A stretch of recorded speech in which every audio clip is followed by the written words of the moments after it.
If you don't sit down right now, you're going to spend the rest of this flight in handcuffs. Do you understand me?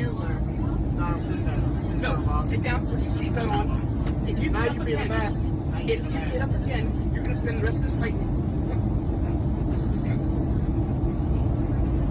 Sit down.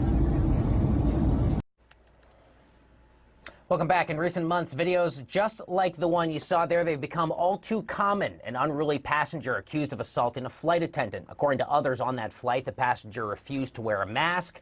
After being told to comply, he began yelling and arguing with those crew members. Things got so out of hand, the flight in question forced to land in Oklahoma City instead of its original destination of Los Angeles. As a result of all of this, airline crews are calling on the federal government to step in and help by implementing protocols, things like mandatory self-defense training and ending in-flight alcohol service. Joining us now to discuss more about this, the president of the Association of Flight Attendants, CWA, Sara Nelson. Sara, welcome back to the show. It's always nice to talk to you. So, I mean, how do you sort of come to terms with this rise? This is a conversation you and I have had now many times, far too many times, the last year plus. Is this... Do you sort of tie this to the pandemic? Has this crisis simply helped highlight an issue that was already there? Are we seeing more of it because cell phones are everywhere on these flights? How do you square what we're seeing? No, I mean, the reports show that this is off the charts with events in this year specifically, as we've had demand come back with people getting vaccinated, our airplanes filling up, and people being given two different narratives about this pandemic.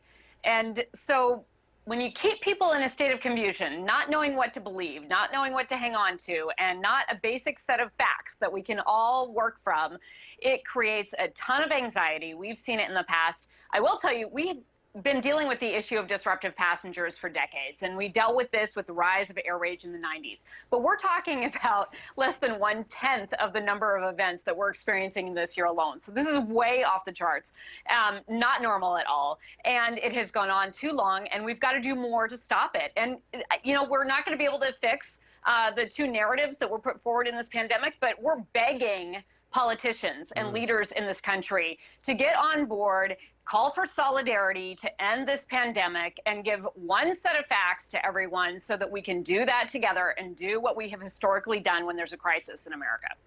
So it's one thing to call on elected officials to maybe act as better faith stewards in their information. Sara, is there anything that you see, and I'm asking this as a journalist and a host of a television show here, are there issues that you see with regards to different media outlets or how the stories of the pandemic have been sort of reaching the eyes and ears and hearts of the American people and therefore the passengers on the plane? Have you had an issue with the media as well?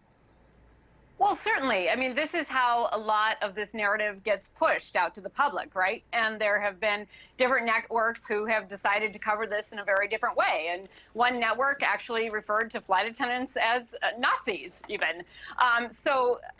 Which is really difficult because these are working people coming to work, making a basic middle class wage and just trying to get through life and putting on their uniform each day. And now that is a target, and that has been politicized. So it's really unfair, and that disparate reporting of the news is creating a huge problem for our country, and it is incredibly irresponsible. But what we need to do on the front lines in aviation with the FAA, the TSA, the airports, the airlines, and all of the people on the front lines, we can set a different tone in the airport by working together. We have to enforce the mask policy in the airport as much as we do on the planes, because when we tell people that you have to wear a mask through the entire airport process and airplane process, and then you don't enforce it on the front end of that, it sends the wrong message. So we can do a lot more in the space that we control to give people a clear understanding of what's required. Sara, I can't help but notice you didn't name the network in question, but for viewers who are otherwise unfamiliar, that was a comment made by Tommy Lahren on Fox News. Thank you. And of course, my apologies to you and everyone that you represent for having to be subjected to that on one of the biggest broadcast feeds in all of cable. There's no excuse for it. You testified last week at the Senate Commerce Committee. You are no stranger to Capitol Hill. You said, quote, "If we allow disruptions in the cabin or distractions due to defiance of passengers to comply with crew instructions to become a regular occurrence, if we allow this to regularly happen, we're in jeopardy of missing cues of a coordinated attack or handling tools to those who wish to do us harm." Sara, what more needs to be done here to help mitigate this challenge as it pertains to members of Congress? So look, what Congress can do is obviously work on the messaging that I talked about, but more than that, they can work on making sure that FBI has concurrent jurisdiction in the gate area and on the jet bridge, so that we're making sure that we're catching those issues on the ground before they're getting on the planes, and that we have consequences on the ground for those who are acting out.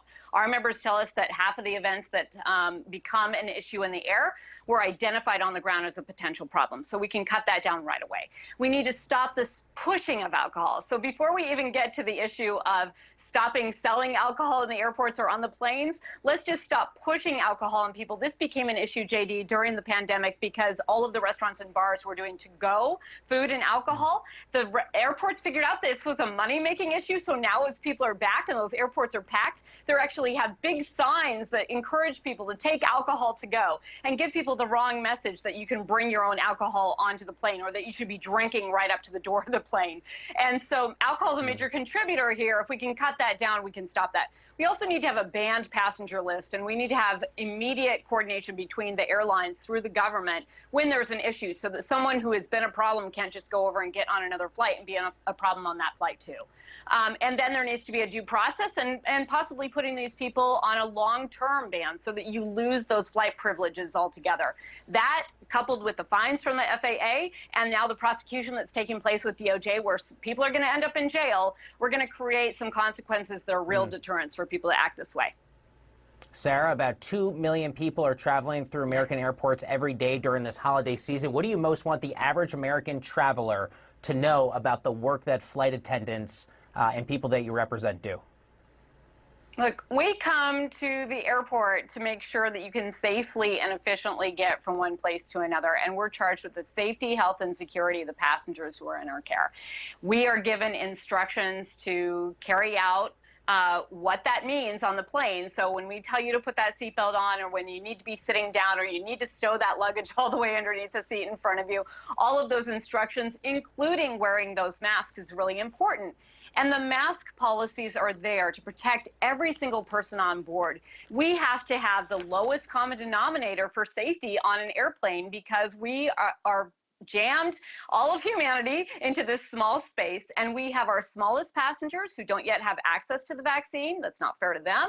It's not fair to their parents who may be going home to them, and it's also not fair to the people who need to travel on our planes for medical procedures that cannot get the vaccine for medical reasons. So in order to protect everyone there, flight attendants are required to enforce that mask policy, and that's what it's about. We're only there to protect your safety, not to make it a difficult time for you.